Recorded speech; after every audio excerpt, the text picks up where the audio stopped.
Welcome to Business Success Tips, where you learn to make more money in less time and have a lot more fun. I'm Paul Sanneman, your host. I'm founder of Contractor Staffing Source, where we help contractors build great teams. My guest this morning is Andreas Tovar from Noetic Marketing. And so, Andreas, first question, why should people listen to you versus all the other zillion marketing companies out there? Yeah, excellent question. But first of all, Paul, thank you so much for having me on the show. And why should anyone listen to anything that I have to say? I run a small digital marketing agency of 9 people. Although we're a small agency, we have an elite team of SEO experts, ads experts, et cetera, focusing for contractors. That said, we manage millions of dollars every single year for clients. We help companies outrank their competitors, even though they have lower authority, lower resources, lower budget.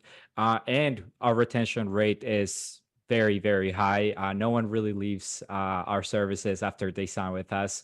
And we've been doing this for many years, Okay, even though there's tons of new marketing agencies popping that's around. true.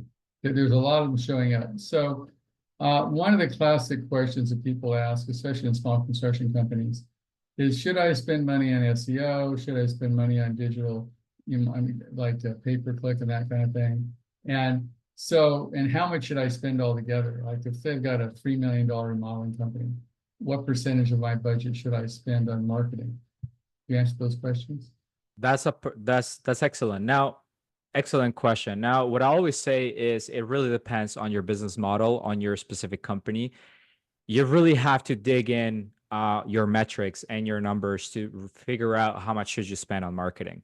Some companies will have a much bigger margin than others. So that means they can spend a little bit on marketing versus if you have a much smaller budget. So what I always ask potential clients is how much are you willing to spend on a client? So if you get a $10 million project or $1 million project or $100,000 project, how much of that is your margin? Let's say it's 10%. And how much would you actually want to keep? So if the answer is 5% for a $10,000 project, then at most you're gonna want to spend $500 for that project. Now, is $500 realistic or not realistic? That's a different question, but that's a good starting point. First, figure out how much are you willing to spend on a client. And once again, it's going to depend in construction and renovation and landscaping. The projects vary very well on size. Just average out all your clients. You have clients that are maybe $10,000. You have clients that have $100,000. Hypothetically, average it out. What is the average client that you get per size? What is at most how much you want to spend for that specific client? And that's a very good starting point. Okay. And to answer the second part of the question is yes, you should definitely spend on marketing. SEO, paid ads, optimizing your website are one of the most efficient strategies to help you get clients. So how do I tell if my website's working? One of the frustrations I've said some of my clients have had is a marketing company shows them a bunch of statistics, but doesn't get them any leads. And they say, well, look at your SEO's gone up X percentage and, you've got all these hits. And the guy goes, yeah, but I haven't got any business. Absolutely. But like that, it's a frustration a lot of times. We see it a lot. And I think there's so many things to unpack with this question. Number one is what is the quality of your traffic, right? You got to dig into your analytics. Are you getting traffic from other regions? Let's say if you operate in a certain region, are you getting tons of traffic from outside the region? Well, they're never going to purchase from you if you just operate in this specific region. And that happens a lot if you spend a lot of time and effort into blogs. I want to dive into that a little bit because there's tons of small businesses that are just local, but are spending so much money on blog posts. And blog posts are great for SEO. The problem is that a lot of it, you're not really targeting your local area. You're targeting a global or countrywide area. For example, if you have a renovation company or a landscaping company, how much should I spend on my grass cutting services? I don't know. That's a question that people are typing all over the place. And you're going to get traffic from all over the place as well. So number one, not very high intent traffic. And two, not very specific to your region. So even if even if you get tons of traffic, a very small percentage will be in your targeted area, and that's not going to do you very well. The second thing is intent. If you have a blog post, simple question, how much should I pay for this service? Or, how often should I take care of my plants? Or whatever it is, those questions, those blog posts are not very high intent. Blog posts have a purpose, but for smaller local contractors, it's much, much better to forget about the blog posts and focus the time and effort on your high intent pages, which are your service pages. Once again, if you're a renovation company, have a page for kitchen renovation, basement renovation, maybe have a page for every single thing that you do. Any traffic that you get there, it's 1,000 times more valuable than any traffic you get on a blog post that doesn't really, that is not high intent. They're not looking for the actual service. That's number one. Number two, so quality of the actual traffic you're getting. Number two, look at your website. A lot of SEO agencies will help you optimize for your website by putting tons of content, by just adding tons of things to your website, but they're not optimizing your website for conversions. So how do you optimize your website for conversions? Make sure your phone number is at the top and very prevalent. Make it easy for people to reach out to you. Have call to actions throughout the page. Be very specific with your content. I love frequently asked questions sections on the website because that helps answer lots of questions for the client. Have different options. Maybe they can call you, they can fill out a form, or maybe you have a booking plugin on your website that also gives them the option to book themselves a call. Another option is having a chat on the website. So have options, focus on high quality, high intent content, and make it easy for your clients to reach out to you.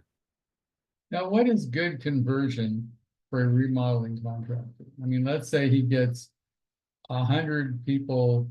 Let's say he gets 300 or 400 people a month to his website. It's not huge. What should you expect the way of conversion to actual people that contact and call and convert to a lead rather than just somebody visit their website? Great question. And that's also going to depend where the traffic's coming from. If you have lots of blog posts, you're getting lots of traffic that way, your conversion rate automatically, no matter how great your website is, the conversion rate is going to be lower versus someone who doesn't have a blog or getting any traffic from their blog, but is just getting traffic to the services pages and their homepage. Now, on average, a website has a 2 to 3% conversion rate. This is for all industries, for everything. I would say if you have less than 1 or 2% conversion rate on your homepage and service pages, I think it's time to do some work there. Because once again, they're looking for that specific service. They're looking for your company, or they're looking for a specific service that you provide. So your conversion rate should be higher. Now, conversion rate is not just about your website.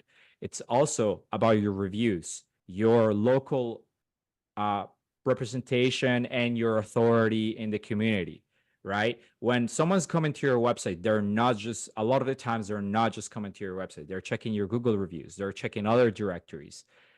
So it's important not just to focus on your website, but also on local directories, your Google reviews, having portfolio, of course, and even including reviews in your website, and obviously a really great portfolio on your website. Now, I've heard a couple of points of view. One point of view says, don't confuse people, only have, 1 or 2 call to actions maximum. And some other people say, no, if you have 5 calls to action on a page, it's better. And the argument to have a lot of calls as well, it gives them more opportunities. The argument to have against having a lot of calls is people get confused and don't know what to do. So what's your opinion on that? My opinion is, that's a great point, by the way. We have done A/B tests where we have duplicated landing pages, and one has multiple call to actions and one has 1 call to action, and the 1 call to action does perform better. Now, 1 call to action doesn't mean that you cannot have that exact same call to action throughout the page, which is what I think it's important. So if your call to action is get a free quote, make sure you're consistent across the page. And yes, you want to give the person options by having the phone number and having a form to fill or whatever it is, but be consistent as to how you call the call to action, if that makes sense. But we've done tons of tests about this specific thing, and we always see being more specific, just one option outperforming multiple options. So the more specific, the better, for sure. Okay. Now I can bring up the whole AI question. So a lot of people say AI blogs are good, AI blogs are bad. And to bring up your point earlier, even if you're saying, you know, if you're in Denver, Colorado, and you're having a problem with AB pesticide because you're afraid it's going to kill your dog, I mean, that's pretty specific, right? So do you want to write with AI, which is easier, just go to ChatGPT and say, this is the article I want, hit the button, and it'll write it, or do you want to do it the old hard way? I'm of the opinion that you should try to rank higher as organically as possible. You want organic traffic, you should do it as organically as possible, which means not copy pasting a full blog post or a full page from ChatGPT.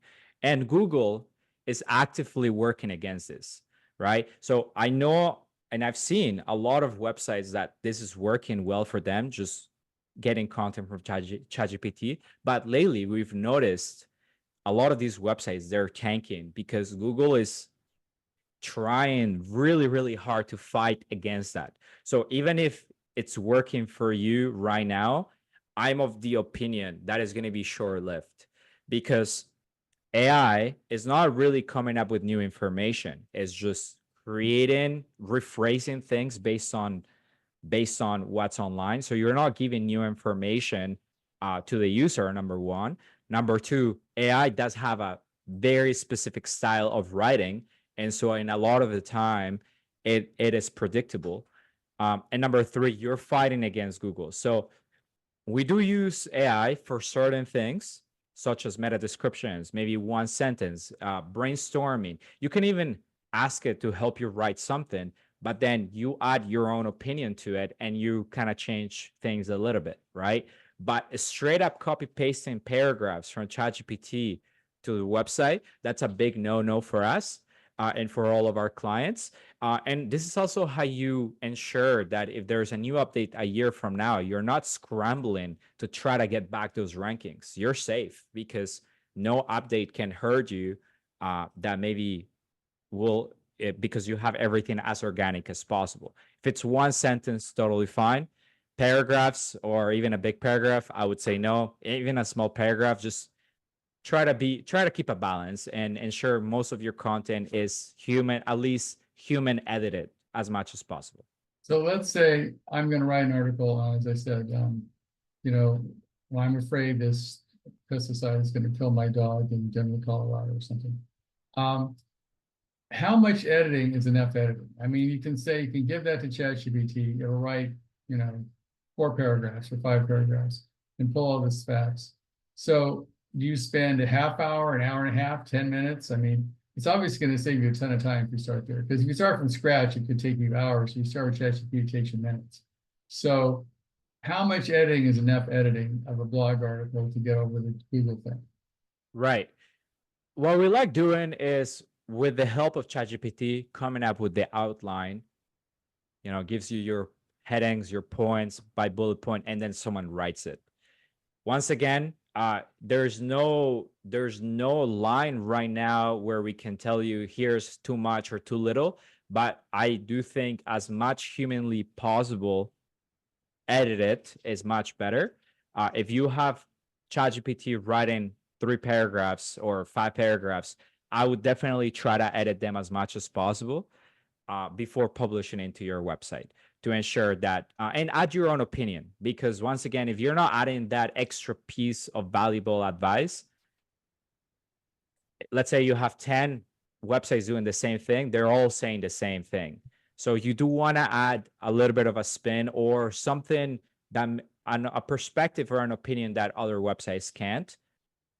So that is at least a little bit differently, because once again, ChatGPT is just rephrasing things that it finds online. So if it's not saying something unique, that also doesn't help you. Okay. Another problem that's coming up is the price per click is going through the roof in a lot of markets, right? It used to be like $7, now it's 70. I mean, they're crazy numbers. Hmm. So, how do you judge, say you're in a market, how do you judge whether the price per click is enough or not enough? Because it changes literally depending on the season, depending on the day. I mean, who knows, right? So how do you know how much you should pay per click when you're trying to come up with your ad budget? Absolutely. That's a great question. And maybe I have a little bit of a contrarian opinion on this, but we don't like focusing too much on cost per click at all. Here's the thing.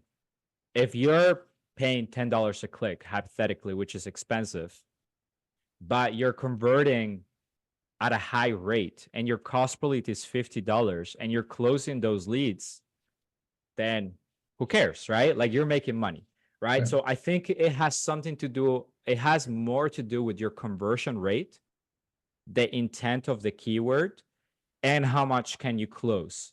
And that will help you determine the click. But once again, it goes back to how much are you willing to pay for that lead. Now, you should test lots of keywords and see, because depending on the keyword, the quality of the lead will also be different. So would you rather pay for something $3, but the quality is a lot lower, you're closing less, and ultimately your cost per client is more expensive? Or would you rather pay $10, $15 per click, but you're getting high quality leads that you're closing, and at the end of the day, your cost per click makes a lot more sense? That's how we work with our clients. We try to stay away from the conversation per click because it's worth testing. And a lot of the things that we do, it's kind of like that. We just like to test a lot of things and see for your specific business what works. Because if you have high margins, or if you're able to close, a high ticket, very high ticket service, then you don't really care for that cost per click, if that makes sense. Yeah, that brings a good point of closing ratio. What do you do with a client, this your digital marketing firm, whose salespeople sort of suck?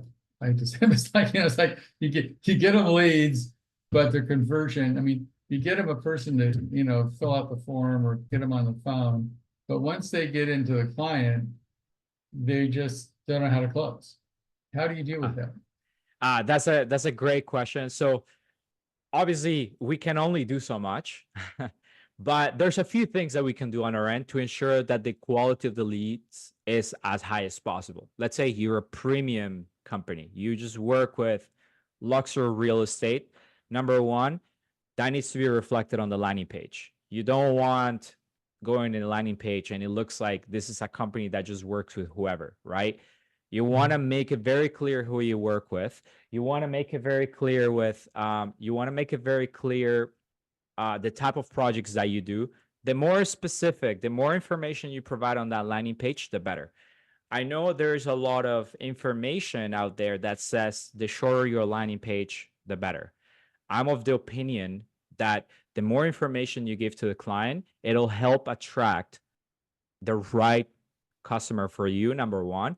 And number two, the algorithm, because a lot of what we do is working with the algorithm, will work for you to try to attract that specific type of client as well. So there's something about the look of your landing page and your whole ad strategy and the look of your brand.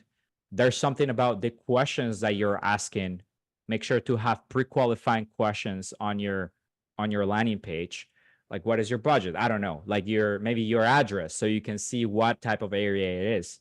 And then through data analytics, you can see maybe the leads that we're getting that are not so high quality are coming from this specific keyword or this specific campaign or this specific messaging. So then you start going back to the campaigns, and instead of optimizing by the click or the cost per click, you're optimizing based on what the quality of the lead is.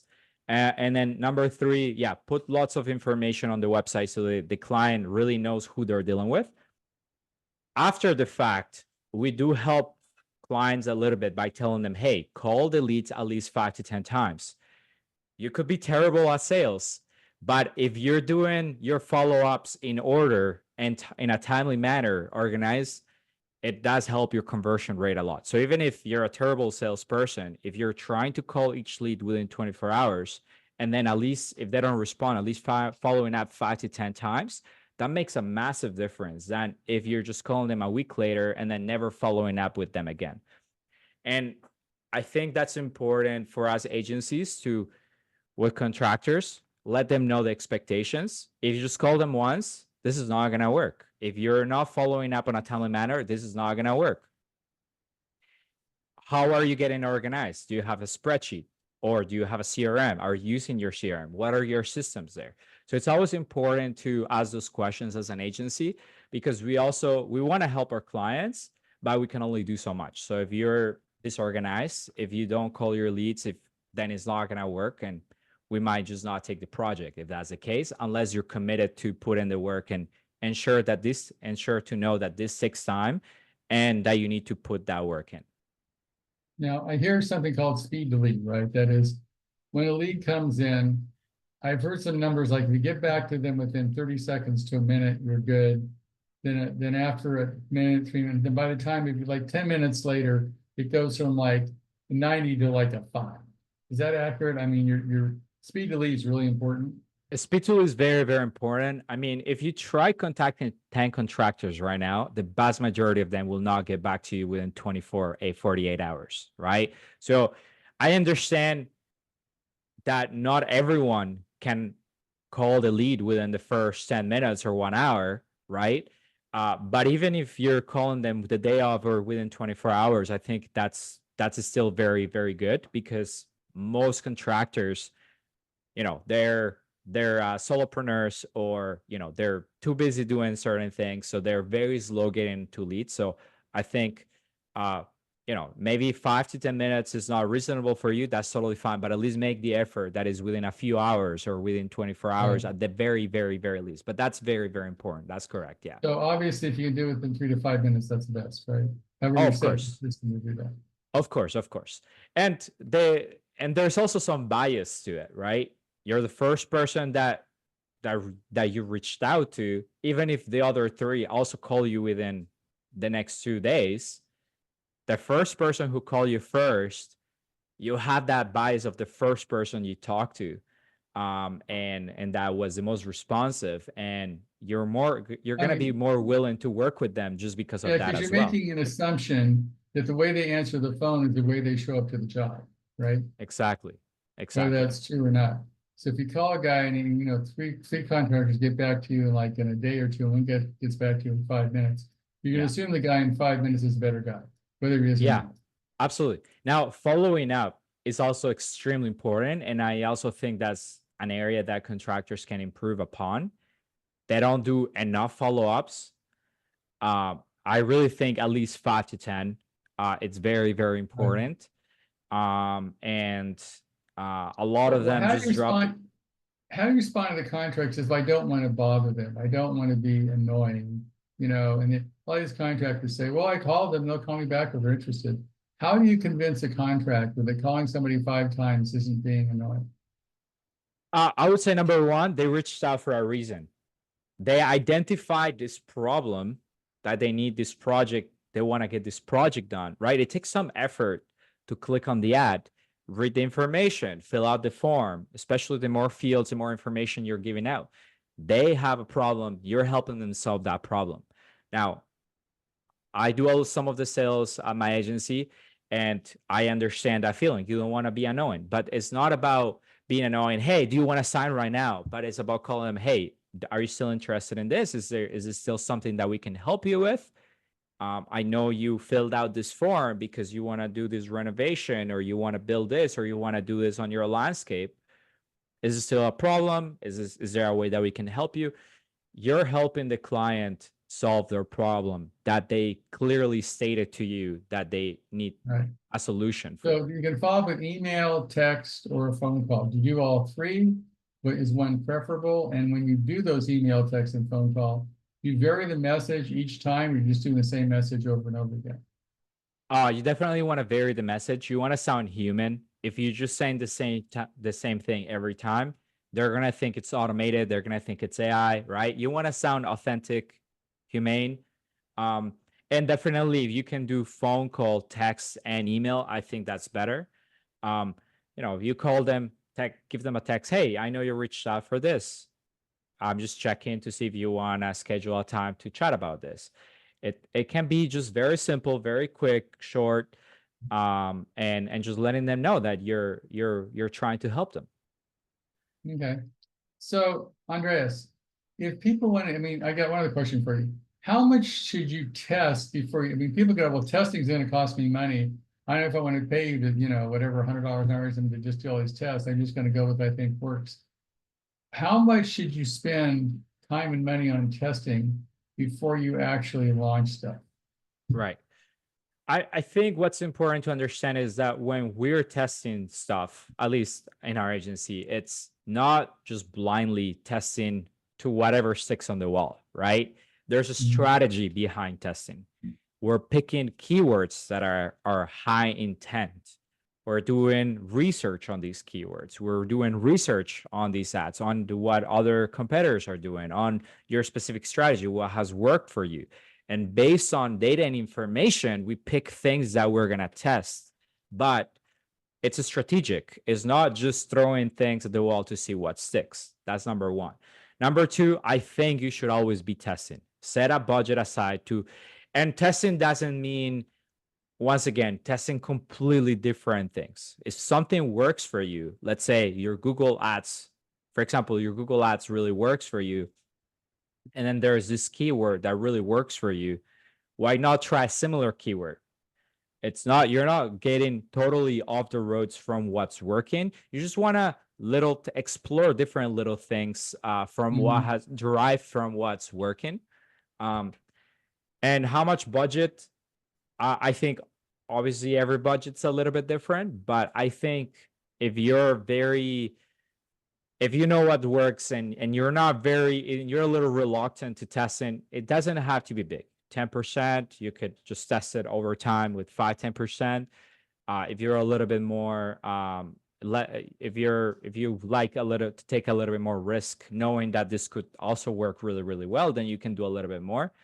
It doesn't have to be much as long as you're constantly testing different things. Okay, Andreas. Well, this is useful. So if people want to get in touch with you, how do they do that? How do you charge for your services? And tell them a little about your structure. Awesome. Yeah. Thank you, Paul. Everything that we do is customized for every single client. We don't have prepackaged items. I am a firm believer that every business has different problems, every different business structures, models, different margins. So we customize our services for every single client. Now, our packages will start at that $1,000 to $3,000 per month, depending on what they need. And they can find us online by Googling Noetic Marketer. We'll pop number one, and then you can schedule a call right there on the website. There's a scheduler there where you can just pick a time and we can chat about your specific problems and challenges. Now, will you give them some sort of analysis on what they're doing is working or not working? Does that cost some money, or can you give them your opinion after sort of sort of a little bit of, is it working or not, and can you tell? Yeah. So the first call is an introduction call. I will ask you tons of questions and I will let you know, okay, based on what you're saying, I think this is what's working, not working. Maybe this is what you can test based on our experience. There's different sorts of things that could work. And we definitely take some time with those introduction calls. My number one objective is that they leave that call with some value and some knowledge. And then after that, if they do want a proposal after that first call, then we can come up with a proposal. But I'm happy to jump on a call with anyone, chat, see how we can help figure out, okay, what are the challenges, and give them some value and some tips and some things that they can do to improve their stuff right away. So the question, Andres, how do you know you should change marketing agencies? Most of the people listening to this podcast have some marketing agency they're working with. How do you know whether it's time to leave and change or not? How do you tell? Oh, that's a question I've never been asked, but that's an excellent question. Thank you, Paul. I think number one, if they're unwilling to give you information as to what's happening, what are they doing, and not proper reporting, right? I think that could be a sign, because a lot of agencies do take advantage of people, owners' knowledge, lack of knowledge, and they might send you a report every month, but there's not really an explanation as to what's happening, what are they doing, what are they changing. Things could go up even even without doing anything, right? So you always want to get a little bit of context as to what are they doing, what's happening, right? Obviously, if results are shaky, that's obviously you're paying for results, and that's our job to get your results. So if results are shaky, that could be another thing. Some agencies can show your results, but if all the leads are spammy, if all the none of the traffic's converting, sorry. Yeah. Yeah, to me, the answer to the question is, if you don't think you're getting your money's worth, whatever that is. I mean, you may say, wow, you've got a gazillion hits, but you go, the fact if I paid you $50,000 last year and I got 5 new clients, it's not worth it. Yeah. So to me, you need to look at, is the ROI where you want it to be? If not, I think you should look someplace else. Absolutely. Now, there's the flip side of the equation where if you were expecting the moon from the get-go and it's been 1 month, then changing agencies all the time is also not going to help you, because agencies do need time. Agencies do need a bit of time to test things and try things out, figuring out for you, right? So I've seen a lot of companies that just keep jumping agency to agency every month. That's definitely not beneficial either. I think if you're not getting results, I think you should take your time to pick an agency, chat with different agencies. So is 6 months long enough? 3 months, a year? When do you go, hey, it's not working for me? What's a good amount of time to work with an agency before you say it's time to change? For us, we jump on contracts of 3 months. We tell them, hey, we're not giving you results within 3 months, 2-3 months. I think we'll let them know, hey, I don't think it's working out, or the strategy is not working out. Not that it really happens, but we tell them 3 months contract. That's all we need. Definitely 1 month is too little time to decide whether our strategy is not working, unless there's some very clear red flags, of course. So let's say 6 months is really fair, right? I mean, 3 to 6 months. 3 to 6 months is really not fair. Working after 6 months, you should really look at something else. Absolutely. Even for SEO, you should be able to give, because SEO takes a little bit more time than ads. I think ads within 3 months is very reasonable. SEO within 6 months is very reasonable, of course. Okay. So Andres, thank you. And where do they go again to find you? They can Google Noetic Marketer or go to noeticmarketer.com, and that's our website. They can reach out to me. Okay, well, the conclusion is, if you've had an agency for 3 to 6 months and you're not happy, you should give Andreas a call. Thanks, Thank you, Andreas. Paul. I appreciate you being here. No, thank you for having me. I really appreciate it. This was a lot of fun. And hopefully the audience enjoyed the chat and got some value out of it. Thanks, Andrew. Thank you, Paul.